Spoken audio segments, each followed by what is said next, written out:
Senhor esteja convosco. Proclamação do Evangelho de Jesus Cristo segundo Marcos.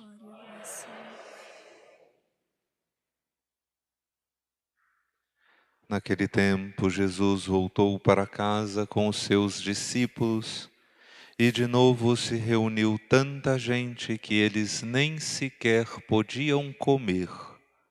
Quando souberam disso, os parentes de Jesus saíram para agarrá-lo porque diziam que ele estava fora de si. Os mestres da lei que tinham vindo de Jerusalém diziam que ele estava possuído de Beelzebu e que pelo príncipe dos demônios ele expulsava demônios. Então Jesus os chamou e falou-lhes em parábolas. Como é que Satanás pode expulsar Satanás? Se um reino se divide contra si mesmo, ele não poderá manter-se. Se uma família se divide contra si mesmo, ela não poderá manter-se. Assim, se Satanás se levanta contra si mesmo e se divide, não poderá sobreviver, mas será tudo destruído. Ninguém pode entrar na casa de um homem forte para roubar seus bens sem antes o amarrar. Só depois poderá saquear sua casa. Em verdade vos digo, tudo será perdoado aos homens, tanto os pecados como qualquer blasfêmia que tiverem dito. Mas quem blasfemar contra o Espírito Santo nunca será perdoado, mas será culpado de um pecado eterno. Jesus falou isso porque diziam ele está possuído por um espírito mau. Nisso chegaram sua mãe e seus irmãos. Eles ficaram do lado de fora e mandaram chamá-lo. Havia uma multidão sentada ao redor dele. Então lhe disseram, tua mãe e teus irmãos estão aí fora à tua procura. Ele respondeu, quem é minha mãe? Quem são meus irmãos? E olhando para os que estavam sentados ao seu redor, disse, aqui estão minha mãe e meus irmãos. Quem faz a vontade de Deus, esse é meu irmão, minha irmã, minha mãe. Palavra da salvação.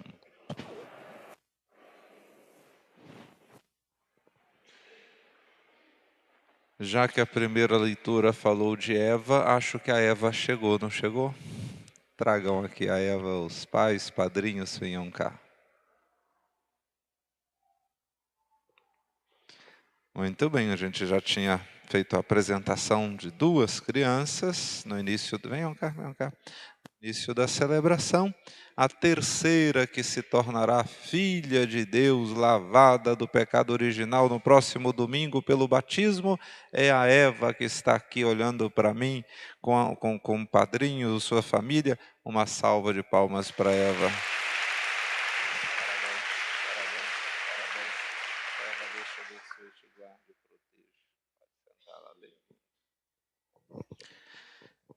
Para preservar um pouquinho, obviamente, da voz, para ainda faltam mais 2 missas, reunião dos coroinhas e a festa logo mais à noite que continua, eu vou apenas dar algumas pistas de cada leitura para nossa meditação e para nossa reflexão, e não vou fazer a pregação como de costume faço.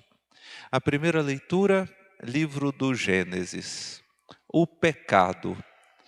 E como desde Adão e Eva, nós temos esse mau costume de não nos responsabilizarmos pelos nossos erros. Adão, você errou? Eu não. Foi Eva que me deu a fruta. Eva, você fez isso? Eu não. Foi a serpente que me deu a fruta. Tantas vezes, inclusive dentro do sacramento da confissão, nós temos mania de colocar a culpa dos nossos pecados nos outros. Eu fiz o que fiz, porque fulano me irritou, porque Beltrano me tirou do sério, porque o meu marido é alcoólatra, porque o meu filho é desobediente, porque a mãe é chata. O que a gente erra, a culpa é sempre dos outros. Eu sempre recomendo na confissão não justificar o pecado. Tem que bater no peito e dizer: eu fiz, fui eu, e eu poderia ter feito diferente e não fiz. Ainda que façam um monte de coisa comigo, eu tenho a liberdade de não agir da mesma maneira com os outros como eles agem comigo. Então, menos justificar os erros e apontar outras pessoas, mas assumir a miserabilidade, aquele vaso de barro que a segunda leitura do domingo passado dizia. No Evangelho, a família se preocupa com Jesus. Jesus já não tem tempo para si mesmo, não come, não devia fazer a higiene. Mas isso porque Jesus, ele não consegue ver uma alma ferida. Jesus não consegue olhar sem fazer nada o sofrimento humano. E ao redor de Jesus está sempre uma multidão. E ele sempre se compadece da multidão, porque, como diz a palavra, ele olha a multidão como se fosse um rebanho sem pastor. Aquelas ovelhas precisam dele. E ele não se exime de doar-se todo, totalmente para aqueles. Chegam a falar que Jesus está possesso. E obviamente Jesus utiliza um mecanismo da lógica para dizer que um time não vai ganhar se ficar fazendo gol contra. Como é que Satanás pode expulsar Satanás? Se o Satanás é a representação do mal e Jesus expulsa o mal, obviamente que Jesus está agindo pela ação de Deus. É o bem contra o mal e não o mal contra o mal. Isso não tem lógica e Jesus apresenta isso. Mas em relação ao pecado, nós falamos sobre o pecado na primeira leitura e a responsabilidade por ele. Jesus hoje diz que um único pecado não vai ser perdoado, todos os outros são. Não é perdoado o pecado contra o Espírito Santo, que às vezes gera tanta dúvida e tanta pergunta, mas que bendito pecado, que maldito pecado é esse contra o Espírito Santo? Diz a teologia da igreja que o pecado contra o Espírito Santo é a negação da existência da graça. Porque o Espírito Santo de Deus é a graça que procede do Pai e do Filho. Aquele que nega a ação da graça de Deus não pode receber o perdão, não porque o pecado não possa ser perdoado, mas porque ele mesmo renega essa graça e esse perdão. Portanto, não é Deus que não perdoa este pecado, é o penitente que não admite que Deus possa perdoá-lo. Por isso é um pecado sem perdão, porque a pessoa não dá abertura para a ação da graça de Deus.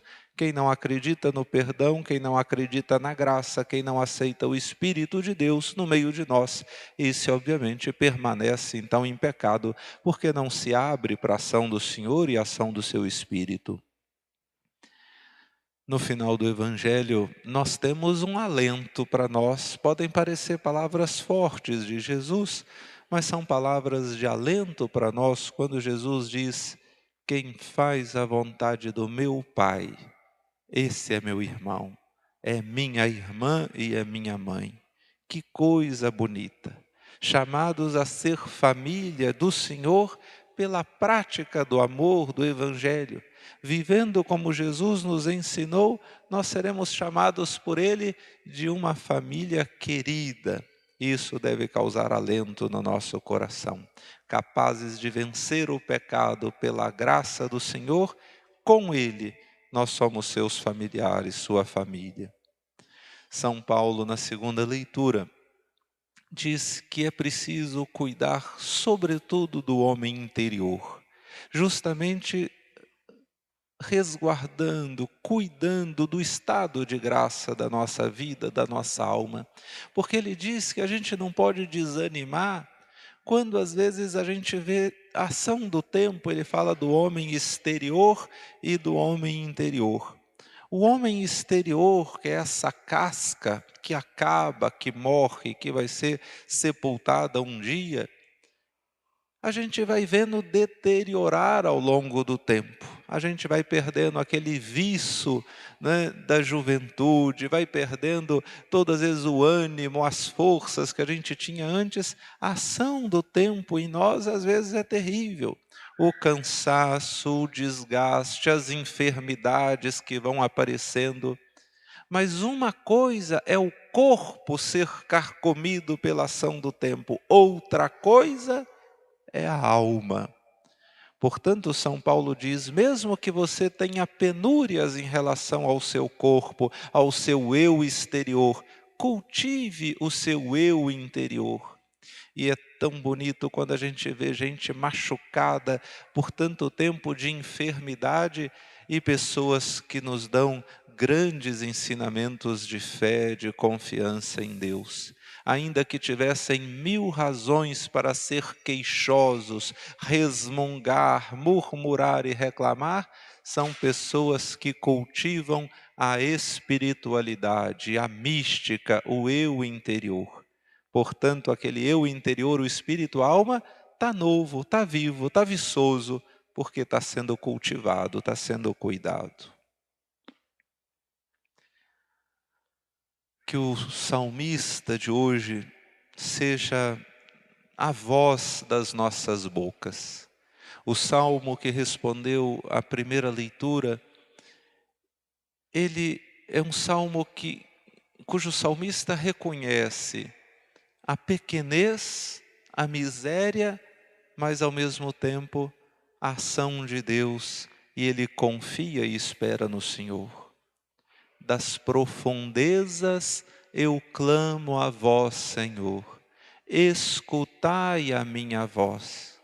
Vossos ouvidos estejam bem atentos às palavras dos meus lábios. Se levardes em conta nossas faltas, Senhor, quem haverá de subsistir? Mas em vós se encontra o perdão. Eu vos temo e em vós espero. E por aí segue o Salmo cantando essa confiança em Deus. Ainda, queridos irmãos e irmãs, que sejamos marcados pela fragilidade humana, nunca deixemos de cessar a nossa confiança no Senhor, que é misericórdia e compaixão.